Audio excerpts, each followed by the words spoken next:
What is up, guys? Frosty 0232 here today for another Frosty Features. Today we are talking about Apocalypse's third horseman, Red Hulk. He is going to be the horseman of war for Apocalypse for the purposes of Marvel Strike Force. What this is a video that kind of describes a comic book background of characters coming to Marvel Strike Force, so you've got a better idea of who you're playing as. Every character in Marvel Strike Force has a story, and, you know, maybe it's good, sometimes it's fun to know what it is, who you're playing as, who you're putting forward, right? So Red Hulk is, what we're talking about today, baby. Yeah, so, let's get into it. Red Hulk! That is the best graphic I could find. That's pretty sick. Red Hulk, name, Thaddeus Ross. Thaddeus Thunderbolt Ross, General Ross. He is in the MCU. So this is, Frosty Features kind of focuses on Earth 616, the central Marvel storyline in the comics. So that's where all of this information is going to be coming from. Thaddeus Ross, first appearance, Incredible Hulk, #1, 1962. Not as Red Hulk. Red Hulk shows up much later, but from the very beginning of the Incredible Hulk series, Thaddeus Ross has been a part of it. He is Betty Rotz's dad. He is the general in the Air Force that is trying so hard to get to capture the Hulk. He's obsessed with capturing the Hulk. He is who becomes Red Hulk. So it's hard to do Red Hulk background without talking about Thaddeus Ross as a person. Powers and abilities. So he has a very similar situation to the Hulk, right? So he rages out. As he gets angrier, his powers scale. So he has energy absorption and scaling radiation. So energy absorption, when he, especially with like, typically it's gamma energy he absorbs, but also he really likes cosmic energy. But when he grabs people, he kind of sucks it out of people and kind of puts it into himself, which makes him stronger. That power kind of comes and goes as far as Red Hulk's concerned, but it does happen. And his scaling radiation. So for Hulk, he has scaling strength. As he gets angrier, he gets stronger. For Red Hulk, he radiates gamma radiation, right? So as he gets angrier, he puts off more and more radiation, and as the radiation increases, the temperature and stuff around him increases, and he emits fire. So he literally ignites the air around him because he physically gets hotter because of the radiation coming off of his body. Aliases: Thunderbolt, Hulk, Red Man, and Rolk. So people call him Red Man as an insult. And they call him Rolk as in Red Hulk. That's more of what people that read comics call him as Rolk, Red Hulk, or just Hulk. Yeah, but namely he's known as the Red Hulk, or they call him Ross or Thunderbolt. But yeah, so Red Hulk. Affiliations: the U.S. Air Force, the Thunderbolts, AIM, and Hulkbusters. We talk about Thunderbolts all the time in the MSF community. Thaddeus Ross puts together the Thunderbolts. It's actually before he's Red Hulk. He gets involved with AIM, namely through M.O.D.O.K, an awful lot. And the Hulkbusters is essentially, they're segments of the Air Force that get put together literally to track the Hulk. That's the whole thing about Ross, is that he's like, for probably damn near 30 years, his main focus, that all he cares about, all he does is tries to track down the Hulk. So that's what most of his stuff's around. Background: he's a New Hampshireite, born in America. You know, lived his life, became a military, went in the U.S. Air Force, became a general, worked his way up through the ranks. Yeah, let's get to the story stuff. Transforming technicality, KO. Okay, so with the Hulk, most of us know as Bruce Banner does not necessarily choose to become the Hulk. He has to get angered. There is storylines where he kind of masters it and he chooses whether or not he's angry about something or whatever, and then he can turn into the Hulk. But for the most part, it is outside of Bruce Banner's control whether or not he becomes the Hulk, right? So that's something really important to keep in mind. When the Hulk gets knocked out, he reverts back to Bruce Banner, right? He reverses back to the human form. Red Hulk does not have that same situation.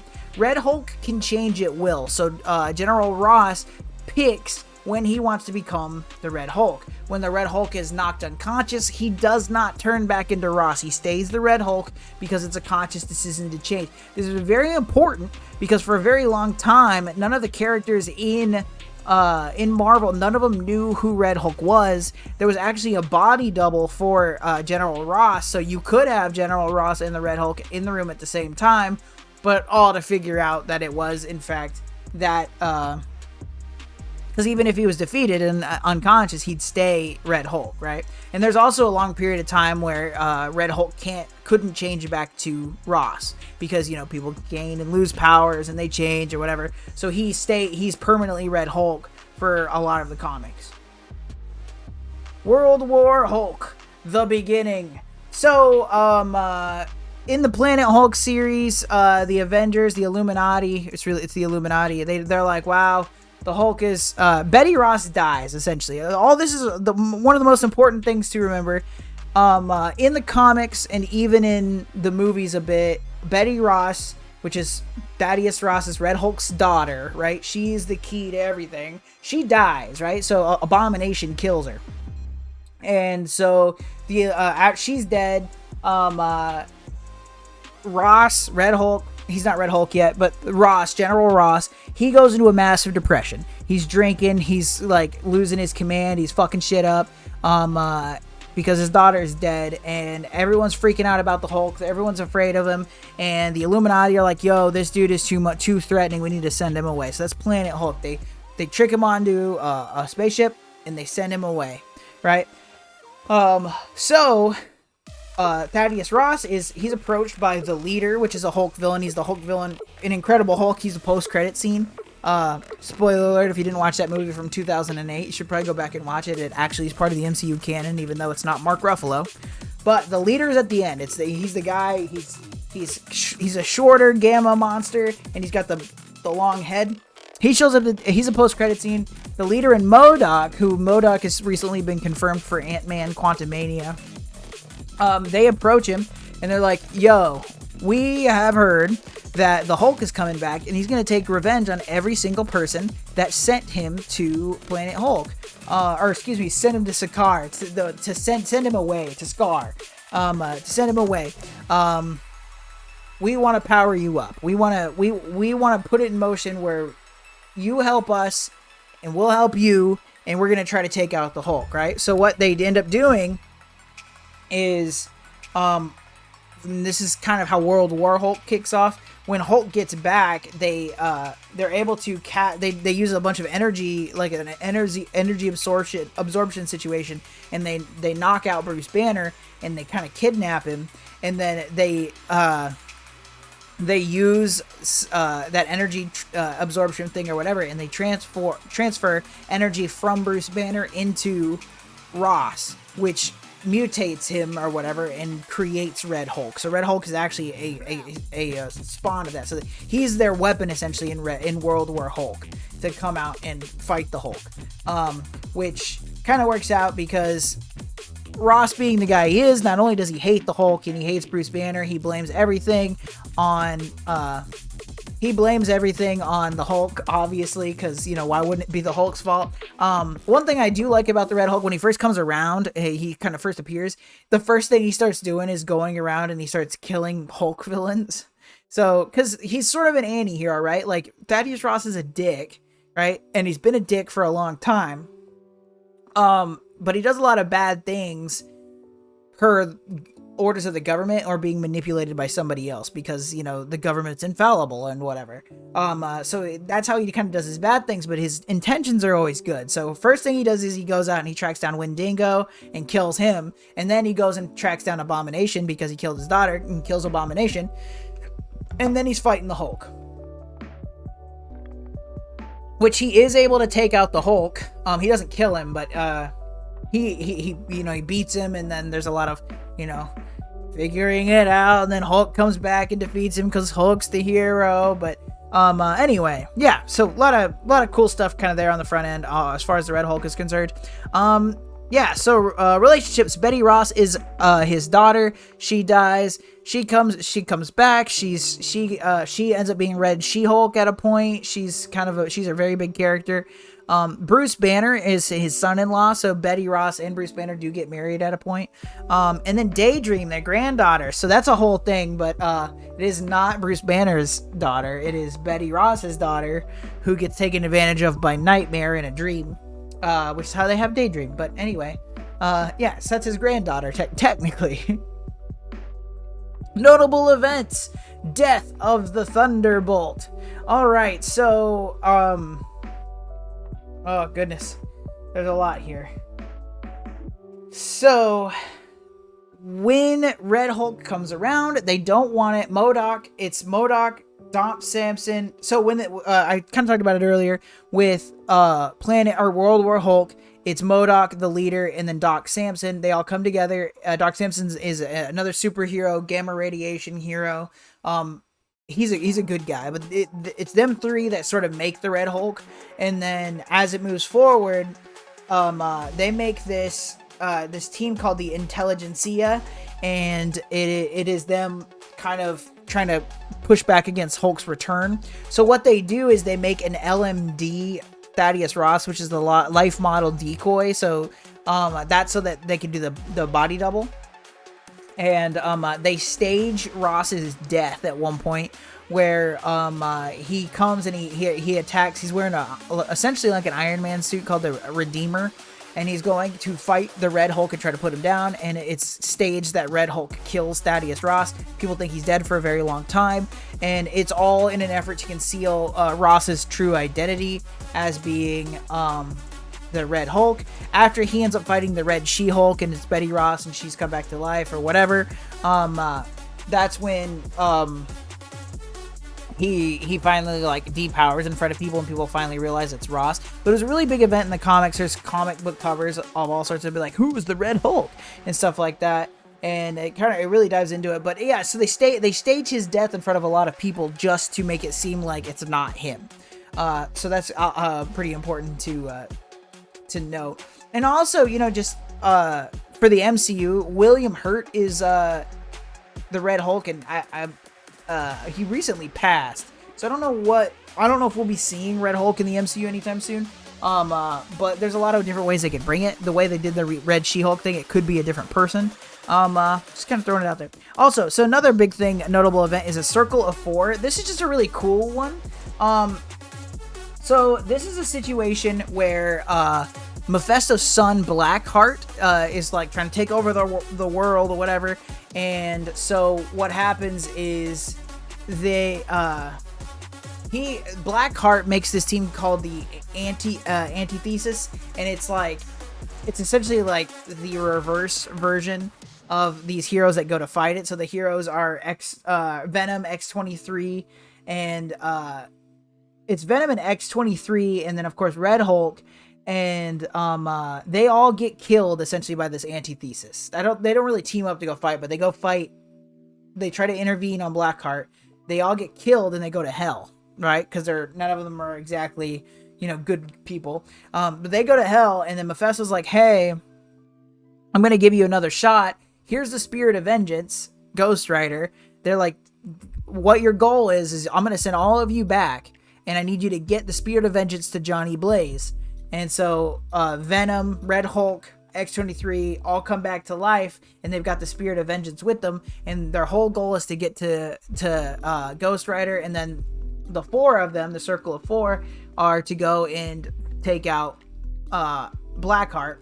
And at a point, because the Antithesis is so strong and Blackheart is so strong, that in an effort to like give them an advantage, what you see in this picture here is Red Hulk takes on the Spirit of Vengeance and Venom. So he's a venomized Ghost Rider Red Hulk, which is obviously super overpowered, all in an attempt to kill / get by Blackheart so they could get the Spirit of Vengeance back to Johnny Blaze. As it goes, the four of them work together and they end up taking him out. But just the fact that Red Hulk got to become the Ghost Rider Venom monster, and then you can see X-23 just kind of riding next to her, riding on the bike. It's just kind of it's a cool thing, cool moment. The Red Hulk's been in an awful lot. Thaddeus Ross obviously has been in since first appearing in comics, has been in a ton of storylines, lots and lots to talk about. Just very similar to some of those bigger characters like Iron Man or the actual Hulk or whatever, where it's really hard to hit all the major points, which is why we've hit where we did. So next we talk about power level. All right, so Marvel Strike Force doesn't really use power scaling necessarily, but I like to, and so this is how we do it here. So, multiversal means you can end reality as we know it and as everybody else knows it. Not just your dimension, but other dimensions. You could end all of existence in every meaning and every meaning of the word at once, right? So that is a multiversal threat. Universal means you could end your universe, maybe hop over to another universe and end that one. That one comes up quite often. But you can't do all of it at once, but maybe you can if you keep kind of hopping over. Cosmic means you are a planetary threat. You could take out something like a planet with a little bit of effort. You could fly around maybe and take out a solar system or small galaxy of some sort. And yes, nuclear is essentially equivalent to a nuclear bomb. So that ranges from being able to take out a small city all the way to maybe taking out a single planetary body. There's a little bit of leeway in there. But if you try really hard, you could destroy a planet. So that's nuclear. City is the most common power level in the Marvel Universe. City kind of is equivalent to characters like Spider-Man or Daredevil. City means you could probably take out a concrete wall, a brick wall, and with enough effort you could take out a building or maybe level a city block. And then there's Greg. Greg is the undead Asgardian that Hela summons in Marvel Strike Force. And for the sake of argument, we're saying that Greg is regular human strength. So if I had a really sharp number 2 Ticonderoga pencil and a lot of effort and maybe some good tennis shoes, I could dodge around Greg and take him out. So that's human power level right there for Greg. So in the case of Red Hulk is a Hulk. Hulks are inherently the strongest beings at all. Their scaling is different, but even just being a Hulk, even if his powers aren't centralized around specifically his strength, he is wicked strong. And they are put together. They are made from gamma bombs, gamma radiation, which is absolutely 100% at the nuclear level. They could easily destroy a planet with the effort, but typically having feats like being able to jump from the moon back. Red Hulk fights Thor on the moon at one point, and he jumps back to Earth in one jump. That takes a substantial amount of power, but he couldn't take out, let's say, both at the same time. But if he focused all of his power and all of his will or whatever, he might be able to take out something like a planet. So the Hulks are very strong. They are definitely on the higher end of nuclear power level. So I think the argument could be made for Cosmic, especially in our picture here where he's got the Spirit of Vengeance and Venom. Can almost guarantee you he plays in that Cosmic level really easily. But for the sake of Red Hulk, my final verdict, he is at that nuclear power level. And that's what we got today. Thank you so much for checking this video out, and we'll sticking out through the end. Like I said, there's a lot for Thaddeus Ross, for old Thunderbolt, lot for Red Hulk. Let me know in the comments what you wish I included, what I missed, something else you think is cool. Very excited to see his Gamma team come into Marvel Strike Force. It is going to be a really good time. This is our Horsemen of War, people, so be ready and save up that bio gear. Also, I stream on Twitch every Sunday starting at 8 a.m. Central Standard Time at the link above. Please give me a follow. I'd really appreciate it. Also, be sure to like, comment, and subscribe on this video. Share it around. Help your brother out. I would love to hear from you as well. If I got something just straight up wrong, whatever the thing you love about Red Hulk the most and I missed it, let me know what it is in the comments, y'all. I hope you all enjoyed this video. We'll be doing Brawn and Abomination next weekend coming up. But yeah, so stick around for those. Check out the other videos on the channel, and I really appreciate y'all sticking around 100%. I hope you all have a fantastic day, and most of all, stay cool, y'all.